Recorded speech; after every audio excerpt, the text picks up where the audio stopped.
आता operation tiger 2 सुरू होते, सुनीची भविष्यवाणी खरी ठरली. ऑपरेशन टायगर 2 ऑपरेशन टायगर 2 आमदारांनी नगरसेवकांना त्यांना दुसरं काहीतरी नाव ठेवू द्या ना. तुम्ही राहिले सगळे नाव. नाही अशी चर्चा सुरू झाली. काही आमदारांशी चर्चा पण नाही हे असली नावं ठेवल्यामुळे त्यांना पेटाची नोटीस आलेली आहे. हे टायगर वगैरे कसं काय नाव ठेवू शकतो? ऐका ना, तुम्ही काहीतरी नवीन नाव सांगू. बरोबर आहे. शेवटपर्यंत कॉक्रोच जनता पार्टी चालू आहे सगळं. ठीक आहे, चलो विचारायचं सुरू करायचं. तुम्ही विचारता एक पॉइंटर काढ. संख्याबळ वाढलं, तुमचं ऑपरेशन यशस्वी झालं. आता अशी एक चर्चा सुरू आहे की केंद्रात 2 मंत्रीपद शिवसेनेच्या वाट्याला येतील, एक कॅबिनेट आणि एक राज्यमंत्रीपद. श्रीकांत शिंदे कॅबिनेट मंत्री होणार अशी चर्चा आहे. शिवसेनेची मागणी आहे असं कळतं. एकनाथ शिंदे साहेबांनी जे ऑपरेशन टायगर सुरू केलं होतं ते सक्सेस केलं हे आपण पाहताय. या मागचा उद्देश एवढाच होता की जे काही उबाटाचे खासदार होते ते नेहमी संपर्कात असायचे, नेहमी बोलायचे आणि आम्हाला तुमच्याबरोबर काम करायची ही इच्छा सुद्धा त्यांनी प्रदर्शित केली होती. परंतु अनेक अडचणींचा अडथळ्याची शर्यत पार करून शिंदे साहेबांनी अखेरला ते ऑपरेशन सक्सेस करून दाखवलं. आता केंद्रात काय मिळणार आहे, मंत्रिपद मिळणार आहे, नाही मिळणार आहे, यावर कोणत्याही प्रकारची चर्चा त्यांची झालेली नाहीये. उद्या जर काही मिळालं किंवा जर काही केंद्रामध्ये आणखी मंत्रिपद मिळाले तर त्याचा सर्व निर्णय हा एकनाथ शिंदे साहेब घेणार आहेत. म्हणून काही मिळवण्यासाठी हा ऑपरेशन टायगर झाला असं समजण्याचा चुकीचा अर्थ त्याचा काढू नका. पक्ष मजबूती हाच एक ध्यास ठेवून एकनाथ शिंदे साहेबांनी हे ऑपरेशन केलेलं आहे. त्या शिवसेनेच्या मेळाव्यामध्ये एकनाथ शिंदे समोरच बाळासाहेब ठाकरेंची वक्तव्याची खिल्ली उडवण्यात आली. आपण आता बघतो किरण पवार यांनी पावसकर यांनी वादग्रस्त वक्तव्य केलं आहे. त्यावरून आता दानवेंनी पोस्ट करून छापू असं म्हणतो. पहिलं वक्तव्य असं होतं, पोरांना सांभाळा, हे का पाळणाघर आहे का? या वक्तव्याबाबत काय सांगाल? नाही, मुळामध्ये शिवसेना प्रमुखांनी जे काही वक्तव्य केलं त्याच्यावर कोणी बोलणं हे चुकीचं आहे हे मी स्पष्टपणे सांगतो. आम्ही शिवसेना प्रमुखांच्या प्रत्येक वक्तव्याचा किंवा त्यांनी केलेलं कोणतंही स्टेटमेंट असेल त्याला कधीही आम्ही क्रॉस केलेलं नाही, करणार सुद्धा नाही. ते आमच्यासाठी आदरणीय आहेत. त्यांच्या बद्दलचा आमचा असलेला अभिमान, स्वाभिमान, त्याच्याबद्दलचा कोणीही कोणतंही वक्तव्य करणं. म्हणून किरण पावसकरने जरी वक्तव्य केलं असेल तर त्याला आमचं समर्थन नाही. आणि असं वक्तव्य कधी शिवसेना प्रमुखाबद्दल स्पेशली कोणीही करू नये असे एकनाथ शिंदे साहेबांच्या सुद्धा सूचना आहेत. दोन्ही शिवसेना एकत्र आल्या पाहिजेत, महाराष्ट्र धर्म वाढवला पाहिजे असं बच्चू कडूंचं वक्तव्य. आता बच्चू कडूचं काय मत आहे ते त्याचं मागेही त्यांनी असं वक्तव्य केलं होतं. परंतु आता ह्या वक्तव्यावर एकनाथ शिंदे साहेब काय जो काही निर्णय घ्यायचा तो घेतील. परंतु अशा कोणत्याही चर्चा सध्या तरी आमच्या कुठे नाही. ठाकरेंचं ऑपरेशन पूर्व जे त्यांनी सांगितलं होतं ते फेल झाल्याचं पाहायला मिळते, चर्चा सुद्धा होती. ऑपरेशन तुडवा काही जरी स्टेटमेंट करायचं लोक का तुमच्यासाठी रस्त्यावर येणार आहे का? तुमच्या मातोश्री समोर बॅनर लावलं, फाडून तर दाखवा. महाराष्ट्रामध्ये आग लावायला चाललेत. हिंमत असेल तर मातोश्री समोरचा बॅनर फाडून दाखवा. ज्यांच्या मनगटामध्ये ताकद नाही त्यांनी असं वक्तव्य करू नये. मुळामध्ये तुमच्या जवळचा कार्यकर्ता हा आता तुमच्यापासून दूर झाला हे तुम्हाला मान्यच करावं लागेल. आणि म्हणून अनेक खासदारांचं स्वागत त्यांच्या मतदारसंघामध्ये मतदारांनी केलेलं आहे. तुम्ही बोलले म्हणून काय लगे लोकांनी ताबडतोबीने अहो तुम्ही शिवसेना प्रमुख नाही आहेत, बाळासाहेब होते म्हणून हे बाकीच्याने वक्तव्य करणाऱ्याला कोणी दुजोरा देत नाहीत आणि कोणी यांच्या वक्तव्याचा सिरियस बी घेत नाही. काही दिवस सुगंधाची भाषा फार घसरलेली आहे. आता किरण पावसकरच्या वक्तव्यावर अंबादास दानवेंनी खालच्या भाषेत टीका केलेली आहे. संजय राऊत तर बोलतच आहे. त्या भाषेला काय झालं? हे फ्रस्ट्रेशनच आहे ना यांचं. काय त्यांच्याकडे काय राहिलेलं नाही. हे 2-3 लोकच राहिलेले आहेत बघा. यांना बोलण्याशिवाय काय दुसरा उद्योग नाहीये. सकाळ झालं का काहीतरी बोलतील, काहीतरी सांगतील. एकनाथ शिंदेने 6 मुलं जन्माला घातलीत. अरे त्यांना काय माहिती, बाळातपणाच्या कळा ज्या असतात ना ते जन्म देणाऱ्यालाच कळतात. या वांज लोकांना काय कळणार आहे? म्हणून हे वांज लोक अशी वक्तव्य करतात आणि त्याचं ते आम्ही एक करमणूक म्हणून त्यांच्या वक्तव्याकडे पाहतो.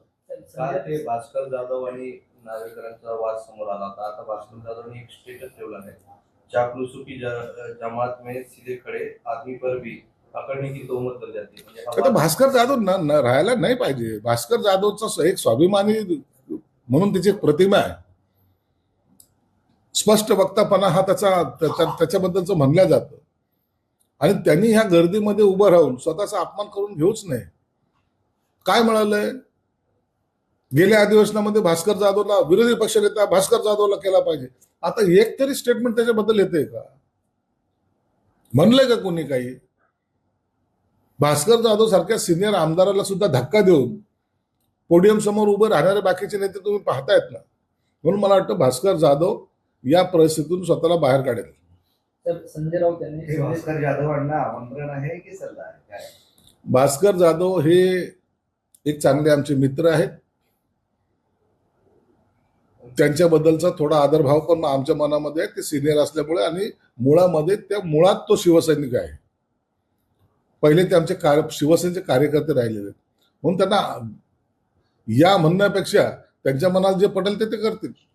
एक नवीन प्रश्न उपस्थित केला जातो की तुम्ही जे बंड केलं ते काँग्रेस आणि राष्ट्रवादीच्या मांडीला मांडी लावून आणि त्यांच्यासोबत गेलात म्हणून केलं असं तुम्ही सांगितलं. मग त्याच राष्ट्रवादी काँग्रेस आणि काँग्रेसची मतं घेऊन निवडून आलेले खासदार आता तुम्हाला कसे चालतात? आम्हाला फक्त शिवसेनेचे जे उभाटाचे आहेत त्यांनाच आम्ही ऑफर केलेली होती. ते यासाठी की आताही तुम्ही जी चूक केली ती सोडून द्या. आताही बरोबर या. शिवसेनेचे मतं घेऊन राष्ट्रवादीवाले निवडून नाही आले, काँग्रेसवाले निवडून नाही आले. म्हणून उभाटाची मतं घेऊन सुद्धा ते निवडून आले होते. म्हणून त्यांचं काही ह्यांच्यावर उपकार आहे असं समजण्याचं काही कारण नाही. आणि मुळामध्ये ही युती त्या खासदारांना आवडलेली नव्हती म्हणून ते आज आमच्या बरोबर आले. दुसरं त्यात आणखीन असं विचारलं जातं की त्यांनी जो प्रश्न उपस्थित केला की निधी मिळाला नाही. मात्र समोर असं आलाय की प्रत्येक खासदाराला, तुमच्या खासदाराला जेवढा निधी मिळाला तेवढाच त्यांना पण मिळाला. खासदाराला, आमदारांना ठराविक निधी हा नियमानुसार दिला जातो. आता प्रत्येक आमदाराला 5 कोटीचा निधी आहे. मग तो अपक्ष आमदार असला तरी त्याला 5 कोटी आहेत. समसमान ज्याला काय पहिले 5 कोटीचा निधी आहे तो आम्हा सर्वांना आहे.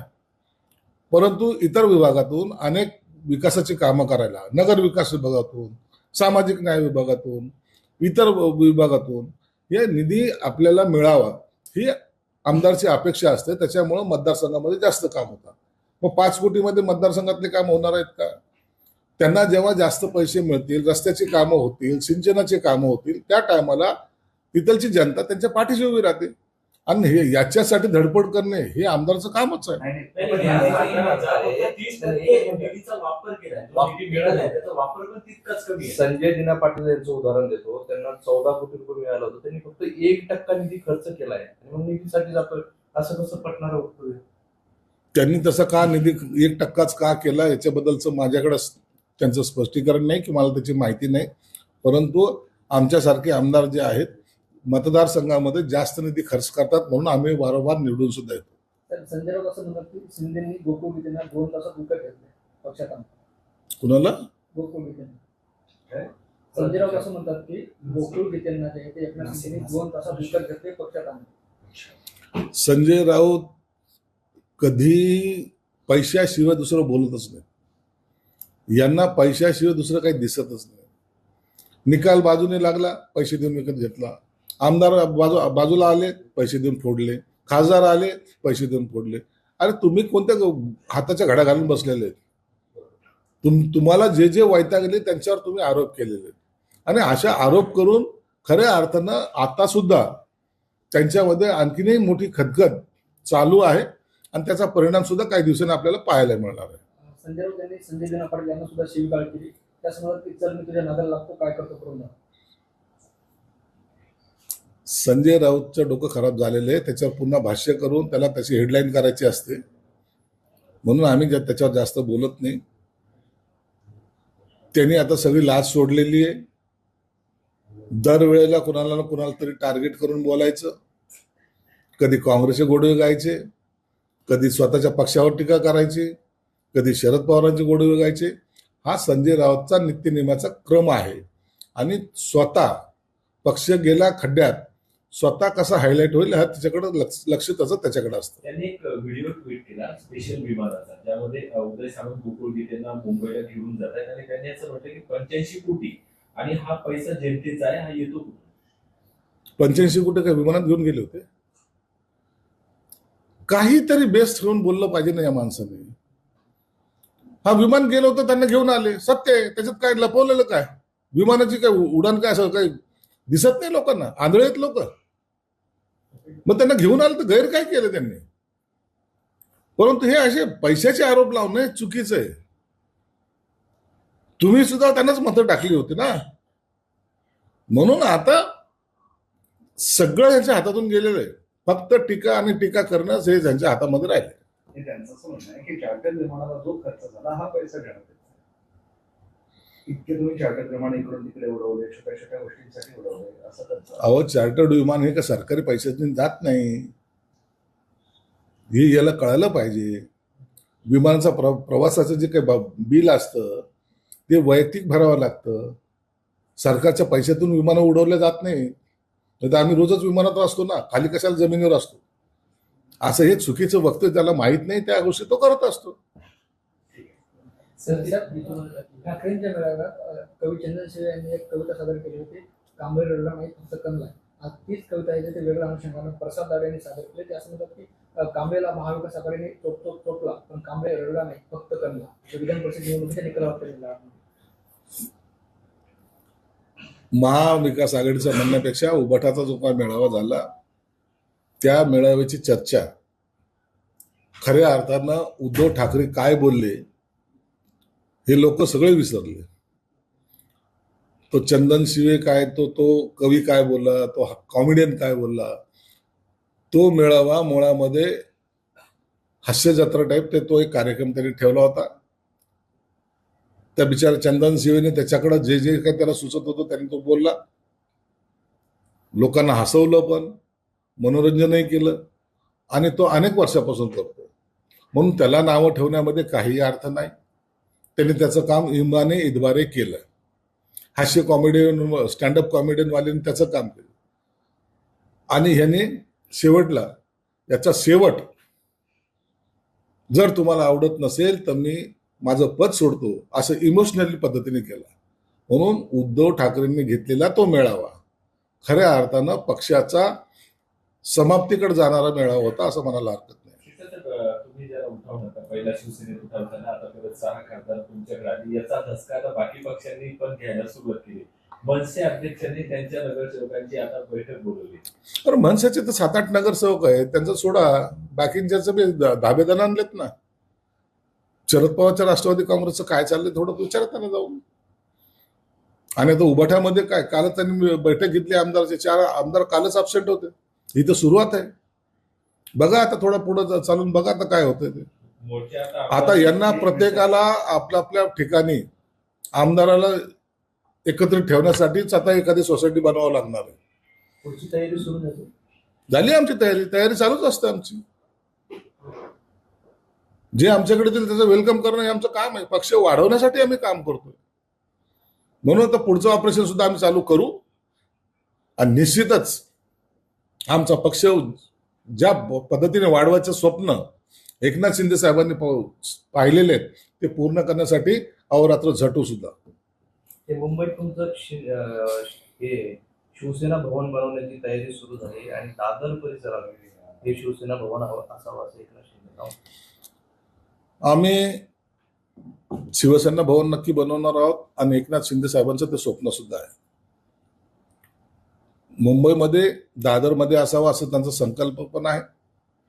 त्याच पद्धतीने मराठवाड्यामध्ये, पश्चिम महाराष्ट्रामध्ये, विदर्भामध्ये, खानदेशमध्ये या ठिकाणी सुद्धा पक्षाचे मोठाले कार्यालय असावेत, जेणेकरून शिवसैनिकाला सर्वसामान्याला तिथं येता येईल या पद्धतीची आखणी पक्षाच्या पातळीवर सुरू आहे. तर ऑपरेशन टायगरच्या पार्श्वभूमीवर खासदार वाजे यांचे फॉलोअर्स वाढले आणि ओमराजेचे फॉलोअर्स घटले. फॉलोअर्स घटले त्याच्यावर राजकारण चालतं का? फॉलोअर्सवर चालले असतं तर असं राजकारण चालत नसतं. म्हणून किती कट झाले आणि किती वाढले यापेक्षा त्यांनी घेतलेली भूमिका ही लोकांनी पसंत केली. 2029 पर्यंतची गॅरंटी कोण देणार? शिंदे तरी राहतील का? पुलाखालून बरंच पाणी वाहून जाईल, आम्ही त्यांच्यापेक्षा जास्त पावसाळे पाहिले, असं संजय राऊतांचं म्हणणं आहे. संजय राऊतचा शिवसेनेमध्ये जन्म एकनाथ शिंदे साहेबाच्या नंतर झालेला आहे, म्हणून पावसाळे उन्हाळे आम्ही जास्त पाहिलेले. मी सुद्धा त्यांच्यापेक्षा जास्त पावसाळे उन्हाळे पाहिले. म्हणून संजय राऊतने आता वायपट बंद करावी. कोणतं तरी आता चांगला सीझन आहे, हिल स्टेशन ठिकाणी जावा, नसता पागलखान्यामध्ये जावं. त्यांचं असं म्हणणं आहे 6 खासदारावर अपात्रतेची तलवार कायम आहे का? करत राहा, तुम्हाला दुसरा उद्योग काय आहे त्यांना? त्या उद्योगाशिवाय दुसरं काही नाही. आता सुप्रीम कोर्टात जातील, काय इलेक्शन कमिशनरकडे जातील, एवढाच उद्योग त्यांच्याकडे राहिलेला आहे. लोकांना दाखवलं पाहिजे ना काहीतरी करतोय म्हणून. नाही तर काहीच नाही केलं, हातावर हात धरून बसले तर ते त्यांनीच पाठवलं. आणि ते खरं पण असं मानू नका तुम्ही, परंतु त्यांचा छुपा पाठिंबा असतोच अशा गोष्टीला. बरं, आता गीतेंना तुम्ही सगळं केलं, लाड केले, सगळं केलं, दराडेवर अन्याय नाही केला तो? तुमची उमेदवार दराड्यावर अन्याय होणार नाही. शिंदे साहेब हे कधी कोणत्याही कार्यकर्त्याला हवे वाऱ्यावर सोडत नाही. ते शिंदे साहेबांचा स्वभाव पण नाही. ओके चालेल. भविष्यात एक पक्ष नो इलेक्शन अशी परिस्थिती वडेट्टीवार म्हणतात. आता सगळेच राजकारणामध्ये प्रत्येक माणूस हा ज्योतिषी झालेला आहे.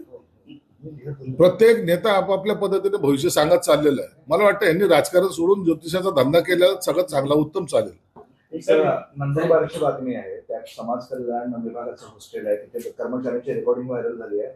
विद्यार्थिनीला पाण्यातनं काही अपायकारक औषधं किंवा विष देण्याचा सगळा प्रकार. आताची व्हिडिओ जेव्हा आला त्या टायमाला आम्ही आमच्या प्रशासनाला सक्त सूचना दिल्यात आणि प्रशासन त्या पद्धतीने काम करते. असा कोणताही गैरप्रकार जर झाला तर त्या कर्मचाऱ्यावर किंवा जो कोणता जबाबदार असेल त्यांच्यावर कारवाई निश्चित केली जाईल.